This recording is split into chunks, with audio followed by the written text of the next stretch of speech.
민수기 14장입니다. 앞장에서는 가나안 땅을 자세히 살펴보고 돌아온 사람들 중 여호수아와 갈렙을 제외한 10명의 정탐꾼들의 비관적이고 부정적인 보고에 대해서 언급하였고, 여기에서는 그 10명의 보고에 현혹된 백성들이 자포자기한 상태에서 비탄과 원망, 극심한 반역의 난동을 자행하는 장면과 그에 따른 하나님의 징벌 등을 다루고 있는데요. 1절에서 4절까지는 이스라엘 백성들의 원망이 나옵니다. 앞서 정탐꾼들은 그 땅의 사람들을 삼키는 땅이며 그 주인들은 키가 크고 힘이 세었으며 그 성읍들은 크고 튼튼한 요새처럼 되어 있고 우리들은 메뚜기와 같다라고 보고하였습니다. 사실상 인간적인 면에서 노예 생활은 방금 끝내고 군사훈련도 제대로 받지 못했을 뿐만 아니라 무기도 변변치 갖추지 못한 이스라엘 백성으로서는 절망적인 두려움에 사로잡히지 않을 수가 없을 것입니다. 그들은 밤새워 모세와 아론을 원망하고 하나님께서 하신 일을 비난했으며 심지어 우두머리 한 사람을 세워 이집트로 돌아가자고 했다고 합니다. 하나님께 대한 절대적인 신뢰와 그분을 통치에 대한 학과 믿음을 저버린 불신앙적이었고 부정적인 사고방식은 삽시간에 백성들 사이에 끝없는 절망과 허무한 죽음을 공포로 퍼져갔습니다. 탈무드에 의하면 이때 하나님께서는 그들의 울음소리를 듣고 지금은 이유 없이 울지만 이 다음에 이유 있게 울 날이 올 것이다 라고 말씀했다고 하는데요. 이날 아빕 5월 19일은 예루살렘 성전이 멸망한 날로 영원히 우는 날이 되었다고 성경은 기록하고 있습니다. 5절에서 17까지는 여호수아와 갈렙의 설득이 나옵니다. 모세와 아론은 백성을 설득했지만 아무런 효과가 없자 그들 앞에서 얼굴을 땅에 대고 엎드렸다라고 신명기 1장에 나옵니다. 이것은 이스라엘 백성이 두려웠기 때문이 아니라 끝까지 중재자로서의 백성의 회심을 위해 하나님께 중보기도를 드리기 위함이었습니다. 한편 여호수아와 갈렙은 10명의 부정적인 보고 때문에 백성들이 크게 동요되는 것을 보고 의분을 참지 못하고 옷을 찢었다라고 창세기 37장 그리고 스가랴 9장에 나옵니다. 그리고 백성들을 설득하기 시작했다고 하는데, 첫째는 가나안 땅은 매우 좋은 땅이다라고 7절에 나오죠. 즉 지금까지 보아한 땅들 중에서 가장 비옥하고 풍부한 땅이라는 것이었습니다.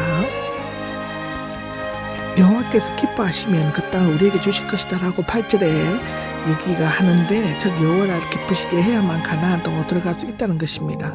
주님을 거역하지만 말라는 것인데, 하나님께서는 조상 때부터 가나안 땅을 주시기로 약속하셨고 창세기 13장에 15장에도 나오죠. 이제 그 언약을 반드시 이루어 주실 것인데 그 뜻을 거역하지 말라는 것입니다. 따라서 가나안 땅으로 들어가지 않으려는 것은 곧 주님을 거역하는 것이 된다고 얘기했죠. 네 번째, 그들은 우리를 위한 빵에 지나지 않는다는 것인데, 마치 대식가가 빵이나 음식을 씹지도 않고 먹어치우던 적들은 단순히 무찌르는 것을 나타냅니다.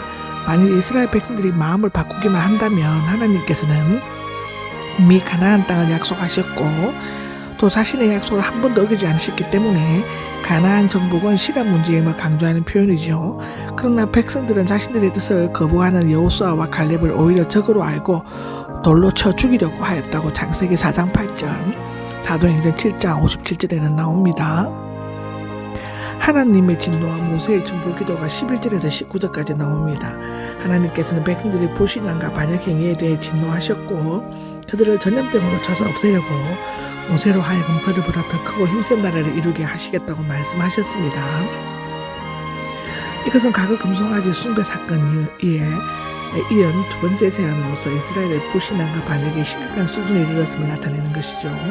여기에서 모세는 언약의 중보자로서 다음과 같은 이유를 제시하면서 중보기도를 드렸습니다. 첫째, 이스라엘 백성을 모두 죽게 하신다면 다른 나라 백성들이 비웃을 것이고, 둘째, 하나님께서는 아브라함에게 그 자손의 땅을 기업으로 받을 수 있게 하시겠다고 약속하셨다고 하신 거를 말했고, 셋째, 여호와를 노하기를 더디하시고 죄악과 허물을 용서하신다는 것입니다. 즉 여호와께서 자신의 성품에 대해 스스로 묘사하신 내용을 인용하고 있는 것이죠. 이것은 출애굽기 34장, 민수기 14장에 얘기했습니다.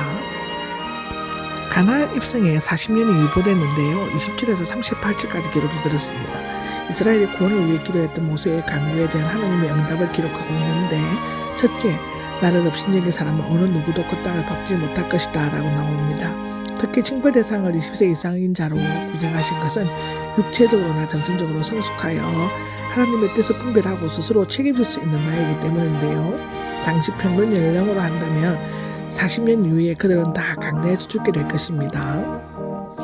두 번째로 발길을 돌이켜 홍해로 가는 길을 따라 강야 쪽으로 떠나야 했다가 25절에 나오는데, 하나님께서는 그들이 무서워하는 아말렉과 가나안 사람이 골짜기에 살고 있으니 차라리 그렇게 돌아가기를 원했던 이집트 방향으로 가라고 명령하신 것입니다. 그들은 가나안 땅에 들어가지 못하고 강야에서 지체가 되어 뒹굴 것이다 라고 29절에서 33절에 기록하고 있습니다.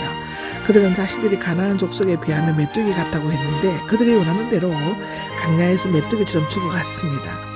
또한 하나님께서는 너희가 내 귀에 대고 말한 그대로 내가 반드시 너에게 행하겠다고 28절에 말씀하셨죠. 이스라엘 자녀들은 40년 동안 강야에서 양을 치면서 죗값을 짊어져야 한다고 33절과 34절에는 나오는데요. 40년은 정탐한 날 수인 40일에 각 하루를 1년으로 계산한 것이었는데, 결과적으로 20세 이상 된 자들은 40년 후 모두 강야에서 마지막 제어를 맞이하고 말았습니다. 35절에 나오죠. 그렇지만 위협적인 상황에 위축되거나 불신앙적인 현실과 타협하지 않고 끝까지 하나님의 약속을 믿은 여호수아와 갈렙에게는 가나안 땅에 들어갈 수 있는 축복을 베풀어 주셨다고 30절에 나와 있습니다. 무모한 점령을 시도했다고 39절에서 45절까지는 설명하는 것인데요. 가나안 땅에 들어가지 못한다는 하나님의 말씀을 듣고 나쁜 소문을 퍼뜨린 10명의 정탐꾼들의 죽음을 본 이스라엘 백성들은 크게 슬퍼하면서 참으로 죄를 지었다라고 말했습니다. 그러나 그들은 입술로는 죄를 지었다고 고백했지만 실제로는 하나님께 대한 불신앙을 회개한 것이 아니라 10명의 정탐꾼이 죽은 것에 대해 슬퍼하고 약속한 땅에 못 들어가게 된 것을 후회했을 뿐이었습니다.